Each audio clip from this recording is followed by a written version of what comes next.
I wasn't there to fix anything that day. No broken pipes, no unpaid bills, no late medications. I was just helping Dad scan a few forms for his insurance, something I'd done 100 times before. The old all-in-one printer was still stubborn, just like him. He never quite figured it out, even after a decade of my explaining. "You're good with tech," he always said, even though I've been in project management since I was 24, not IT. He left the documents in a neat stack on the dining table. Medical forms, utility bills, a few notes from their Medicare provider. Then I saw it, cream-colored, thick, labeled in Mom's handwriting. Estate plan, final copy. I paused. I wasn't supposed to open it, I knew that. But just last week, I'd paid their $2,178 property tax bill without a single word. Today, I was going to pick up their blood pressure meds after work, just like always. So yes, I opened it. The language was sterile, legal, and absolute. The house, fully paid off. Retirement accounts. A modest but stable life insurance policy. All of it, everything, was designated to one name, Brandon Harper. My younger brother, 29 years old, unemployed, still living at home. The same Brandon who dropped out of college twice and tried music for 3 years, which meant posting unwatchable clips on YouTube from the garage. His videos never broke 300 views, but Mom called him creative and Dad always said, he just hasn't found his path yet. Meanwhile, my name, Natalie Harper, appeared once. One sentence. We love both of our children equally and trust them to care for one another. That was it. No mention of the money I'd wired for their furnace last winter. No line about the late-night calls to help them navigate their insurance. Not even a thank you. Just nothing. A polite erasure. I stood there in the kitchen, scanner humming beside me, one hand resting on the countertop. My fingers didn't shake, but my breath turned shallow, sharp like the moment before a migraine. The silence in that room felt thick, like it knew, like the walls had been waiting for me to find out. The folder was still open in front of me when Dad walked back in, holding a mug of black coffee. You getting through that stack, Nat? I held the folder up, not too high, just enough for him to see. Is this how it is? I asked, voice quiet, not angry. Everything goes to Brandon. He froze mid-step. The coffee didn't spill, but it stopped moving. He sighed, a deep, slow sigh I recognized. Not confusion, not surprise, guilt. He already knew what I'd found. It's not what you think, he said. I didn't answer, because it was exactly what I thought. I waited, and he did what Harper men do. He avoided the hard part. We figured you'd understand. You're doing well, Natalie. You've always done well. That line again. I'd heard it all my life. It was their favorite excuse when they didn't want to explain something. You've always done well. Translation, you don't get to ask for more. You don't get to need. You're the strong one, so you should be fine with less or nothing. I closed the folder, left it right there on the table. Then I walked out to the porch for air. The swing creaked when I sat down, slightly uneven. I had replaced that swing 2 summers ago. Same week the deck railing cracked, and Brandon said he was between jobs again. I paid the contractor up front, told them not to mention my name to Mom, because back then I thought protecting their dignity was more important than my bank account. I sat still and watched the wind stir the tall oak tree across the lawn. Brandon once carved his initials into that tree with a girl named Hallie. She was from his second high school. I wonder if he even remembers her. Or the fact that I paid $800 to trim that tree after the last storm nearly split it down the middle. I wonder if they ever noticed what I gave up. Not just the money, the job offers, the city I loved, the sense of ease. I wonder if they saw me, or only the things I handled. Inside, the scanner beeped. Job complete. The door creaked, and I already knew who it would be. Mom stepped out onto the porch a few minutes later. Same pale blue cardigan she always wore when something heavy needed saying. The one from that Christmas. I gave her a massage gift card, and Brandon handed her a burned CD labeled, "Mom, mix volume 2." She said she loved both gifts equally. Of course she did. She didn't sit at first, just stood near me, twisting the edge of her sleeve the way she always did when trying to look gentle while delivering disappointment. "Natalie," she said, "not too soft, not too sharp." I didn't look up. She sat beside me anyway. "We didn't mean for you to find out like that," she offered. I nodded once. Silence stretched between us like fog. "It's not that we don't love you," she added. I didn't respond. Because what do you call love that forgets your name when it's inconvenient?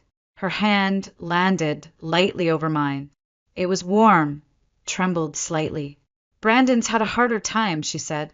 "You're steady, Nat. You always have been. Steady, strong, reliable." Words that start out sounding like praise, until you realize they're the scaffolding people use to build their excuses on your back. I pulled my hand away. "You could have told me," I said quietly. "You could have asked." She didn't answer right away. Her gaze drifted toward the yard, toward the oak tree. "We had to co-sign," she said after a pause. "Brandon needed the help." Her voice was softer, almost embarrassed. It was 35. The number hit like a cold splash. $35,000. Real debt, real signatures, real obligations. Not just words on a will. They weren't choosing Brandon out of generosity. They were covering themselves. I stood up slowly. The wind picked up just enough to rattle the wind chime overhead. Then it fell silent again. "You didn't pick him because he needed it," I said, not accusing, just stating the truth. "You picked him because you already owed it to him." She looked stunned for a second, but only because I'd said out loud what she'd been avoiding. I didn't wait for a reply. I stepped back inside, picked up my bag, and left. That night, I canceled the auto deposit I had set up for their utility bills. I deleted the weekly calendar reminder for prescription refills, paused the grocery delivery account that restocked them every Thursday at 4 p.m. Nothing dramatic, no announcement, no argument, just absence, a quiet undoing. I didn't even block their numbers. I just stopped. Maybe they'd notice. Maybe they wouldn't. But either way, for the first time in my adult life, I decided to stop carrying people who assumed I'd never set them down. Because this wasn't the first time I'd filled in the cracks. For years ago, when Dad fell behind on the mortgage, I wired $11,000 from my savings before he could even ask. I didn't want them to feel ashamed. I wanted them to feel safe, secure, loved. I paid their car insurance when it lapsed. I called the credit card company when the late fees piled up. I covered groceries when their SNAP renewal was delayed, because I couldn't stand the idea of them rationing breakfast. When the furnace died last winter, I didn't wait for a request. I just called the contractor and paid in full. They didn't even know it had been me until weeks later, when Mom found the invoice in the recycling bin. And yet, somehow, all of that was invisible in the final math. The things I did didn't count because I never made them cost anything. Brandon? He carved his name into trees and called himself a visionary. He slept in while I took double shifts. He needed time to find himself. I needed to be useful. One of us got rewarded for existing. The other got forgotten for functioning too well. I remember once, years ago, during a bad flu season, Mom called crying because they couldn't afford Tamiflu. I drove across town after work, but everything they needed made them soup, cleaned the kitchen, washed the sheets, and then went home alone, feverish myself. 2 days later, Brandon posted a photo of him taking care of his parents while handing them orange juice. The caption got 54 likes. Mom commented, "So grateful for our sweet boy." I wasn't mentioned, but I told myself it didn't matter. I didn't do it for the credit. I did it because I loved them. Because that's what family is, right? Except love that only flows one way isn't love. It's obligation in disguise. I didn't need them to grovel. I didn't even need recognition. I just needed to not be erased from the record, like I never showed up in the first place. The record said, "We trust our children to take care of each other But they didn't trust me to receive, only to give. And that was the part one couldn't keep living with. The first week passed in silence. I thought maybe they'd notice the groceries didn't arrive on Thursday. Maybe they'd wonder why the low-sodium crackers were missing or why their checking account wasn't topped off before the water bill cleared. But no texts, no calls, just stillness. Like they assumed I was busy, or tired, or maybe even unwell, but definitely not gone. Week 2 brought the first ping, Dad's text. Water bill came in higher this month. Can you check the balance? I stared at the screen, let it sit unread. Then I turned my phone face down. Hours later, another message. Mom this time. We're out of the crackers you always bring. Brandon forgot. She didn't say hello, didn't ask how I was. Just an inventory update, like I was still their delivery system. I let it go. The third week, the tone shifted. Mortgage is due, Mom wrote. Can you send what you usually do? No greeting, just a number, just the expectation that I'd fill the gap. I typed back slowly, asked Brandon. It's his house now. I hit send, didn't wait. 5 minutes later, my phone rang. Mom. I let it ring. Then came another message. Please don't be like this. We need to talk. But there was nothing left to talk about. They'd made their decision. I was just finally acting like it mattered. That evening, Brandon chimed in. Don't make this a big deal, Nat. Just help them like always. Like always. Like reflex. Like I was just reliable background noise. I replied, You're the one they chose, Brandon. So be the choice. No response. Just silence. The next morning, I woke up to a transfer request from Mom. $3,200. Exact amount of the overdue mortgage and penalties. No message. No note. Just the number. I declined it. 1 minute later, the phone rang again. Then again. Then again. And finally a message from Dad. You'd let your parents go homeless? I almost laughed. They weren't homeless. They were just uncomfortable. For the first time, they were living without my cushion. For the first time, they felt the raw wind I'd been shielding them from for over a decade. I turned off my phone, set it face down on the counter. Breathe. They didn't lose me when they wrote me out of the will. They lost me when they assumed I'd keep showing up, no matter how invisible I became. Days passed. The silence grew. And in that quiet, I found something I hadn't realized I'd lost: space.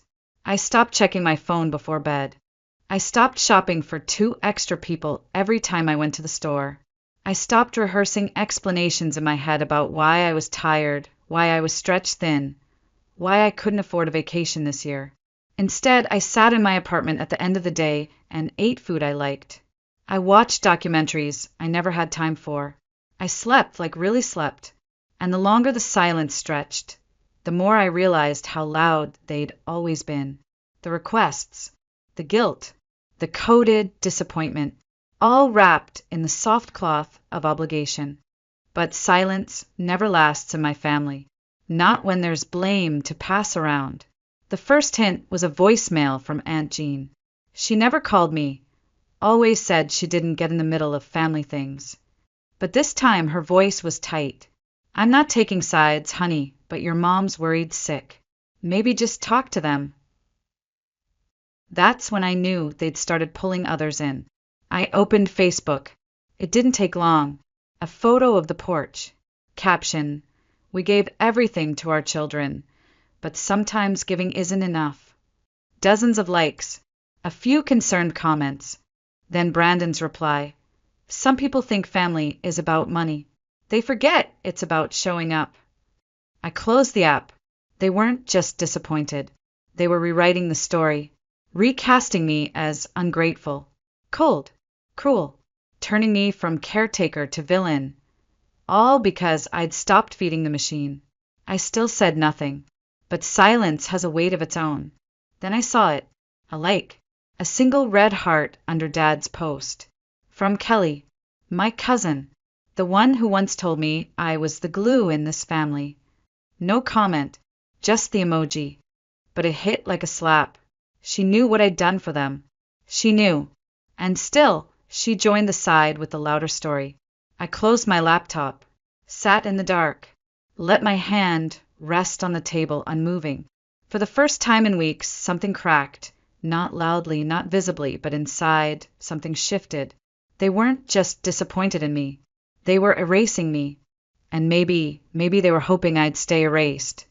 They came on a Thursday. I should have expected it. The messages weren't working. The guilt had lost its shine. The transfer requests had been ignored. So of course they escalated.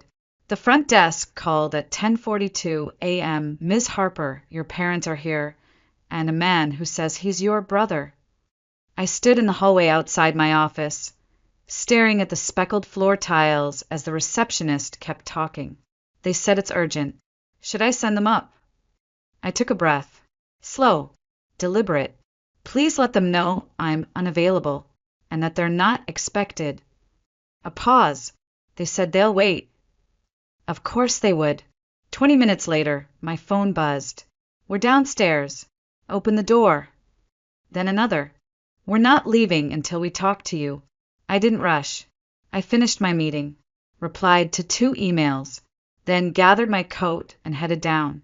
They were waiting just outside the building, huddled awkwardly by the glass entry. Dad stood stiff, like he was holding in a lecture. Mom clutched her purse with both hands, eyes darting between the street and the doorway. Brandon looked like he'd rather be anywhere else. They all turned when I stepped through the door. I didn't speak. I didn't move closer. I just crossed my arms and waited. Danielle, Mom said, except this time it was Natalie. My name. My real name. Her voice already on edge. We need to talk. I looked past her toward the quiet street. A delivery van rumbled by in the distance. I didn't answer. Dad cleared his throat. You'd really let us lose the house over this? I tilted my head. You really thought I wouldn't? His mouth opened, but I raised a hand, cutting him off. You left me out. You handed everything to Brandon. You made your decision, and now you're here, asking for the same help I gave for years, without being asked. I let the silence settle. Mom stepped forward slightly. We thought you'd understand. You've always been strong. I nodded once. You used that as an excuse to forget me. Brandon muttered something. I didn't catch it all. Something about not asking for any of this. I looked at him. But you took it, I said. Didn't you? He looked away. Dad shifted, arms crossing now. Defensive. We fed you, raised you. You owe us something. I almost laughed. I paid that debt every month, every year. And you erased me anyway. Mom's lip trembled. We didn't mean to hurt you. I stepped forward, calm. Then why did you wait until I was gone to realize I was the one holding everything up? No one answered. Brandon reached for the handle of the building door. I stopped him. Don't.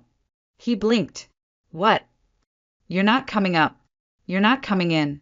I'm not your answer this time. The 3 of them stood there, together, a perfect picture of expectation. And me? I was done explaining myself to people who only looked when something broke. They didn't lose me when they changed the will.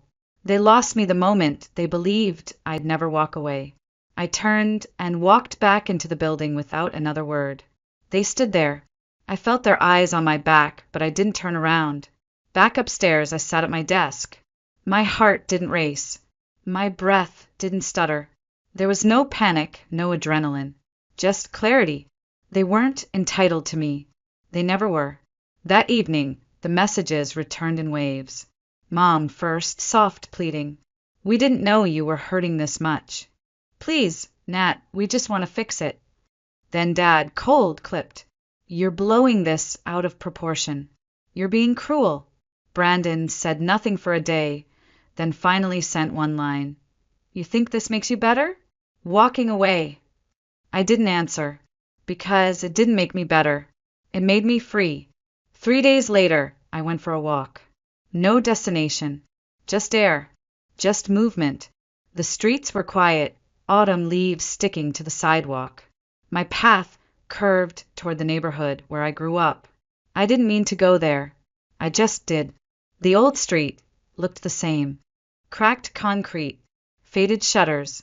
But the house had changed. A for sale sign leaned crooked in the front lawn. The grass was dry, yellowing. The wind chime I once replaced was gone. So was the porch swing I had fixed. The blinds were drawn. I stood on the sidewalk and looked at it. That house never kept me. I kept it. And now it was someone else's problem. I didn't move closer. I didn't need to see inside. I already knew what had collapsed. I reached into my pocket. My phone buzzed once then again. I didn't check it. I already knew the name that would be on the screen. I let it buzz, then stop, then buzz again. I pulled it out. Missed call. Mom. Missed call. Dad. Voicemail. I muted the phone. Slipped it back into my coat. No message needed. I already knew what it would say. I walked home in the cold, slow air of a late October afternoon. Not angry. Not vindicated. Just still. My hands stayed in my pockets. My spine didn't ache. My shoulders didn't curl forward like they used to. That was the first thing I noticed when I stopped carrying the weight. My body changed. I had space inside of me again. Back at the apartment, I poured a glass of water. Sat by the window. The light was gold and fading. I thought about all the versions of me that had tried to earn love. The college grad who stayed local so mom wouldn't feel lonely. The 20-something who canceled vacations to cover bills. The woman who paid medical expenses in silence. Each one of them had been erased from the story. And now the story didn't need me to make sense anymore. Because they were writing a new one without me. A few days later, another wave hit social media. A photo of my parents smiling on the front steps of a neighbor's house. Caption: we raised them with love. We did our best. But sometimes love isn't enough. No names. No specifics. But everyone who knew us knew. I recognized the play. A subtle tug on sympathy, a quiet cry for backup. The comments came quickly. You two are such great parents. You deserve better. Then came Dad's post. Longer. Sharper. Less subtle. We gave everything to our children. Time, money, love. We thought we raised them right. But in the end, you can't control who turns their back on you. He tagged me. Not a call. Not a text. Just a public post for strangers and cousins and coworkers to see. The narrative was set. And I was the villain. I didn't respond. I watched the likes climb. Names I hadn't seen in years. A neighbor. An old teacher. A distant uncle. Most didn't comment. They just liked. But then there was Mason. Of course. He shared Dad's post with his own caption. Some people only care when they're getting something. I'd give anything to protect Mom and Dad. I guess not everyone sees family that way. I read it once. Then again. This man, who hadn't paid rent in a decade, who drained every dollar they had, who let the mortgage slip into risk, was now draped in martyrdom. A cardboard hero in a story that made no sense, except it wasn't for me. It was for the crowd. The comments were worse. You're such a good son. Your sister should be ashamed. They gave her everything, and she still walked away. They didn't want truth. They wanted someone to blame. And for once, I let them. Because when someone shows up with a version of you that's easier to hate, they're not worth correcting. But the final fracture didn't come from them. It came from Kelly. She didn't comment, just left a heart emoji. That broke something in me I hadn't known was still intact. She was the one who used to sneak me lemon bars during family reunions when no one noticed I hadn't eaten. The one who once whispered, "You're the glue in this family." But glue gets used. It gets dried up and thrown away when it stops holding everyone else together. That night I didn't cry. I just stopped checking, stopped logging in, stopped explaining. They could keep their version. I had mine, and mine came with silence. The next week, an envelope arrived. No return address. I opened it. Foreclosure notice. Copy only. Not addressed to me. But the house number was unmistakable. 115 Valley View Drive. I flipped the paper over, stared at the blank side, then scribbled one line in pen. Maybe you should have left it to someone who could manage it. I didn't send it. I didn't need to. They were already learning. And I was already somewhere else. The final time I passed the house, the porch was empty. The swing gone. The shutters cracked. A pile of damp newspapers lay against the front door. There was no rage in me, no grief left to ring out. Just distance. I walked past it like it was a stranger's house. Because it was. They'd made it clear I didn't belong there anymore. And finally, I believed them. If they once counted on your silence, but forgot your name, leave a heart. Some of us never raised our voice, but we never disappeared.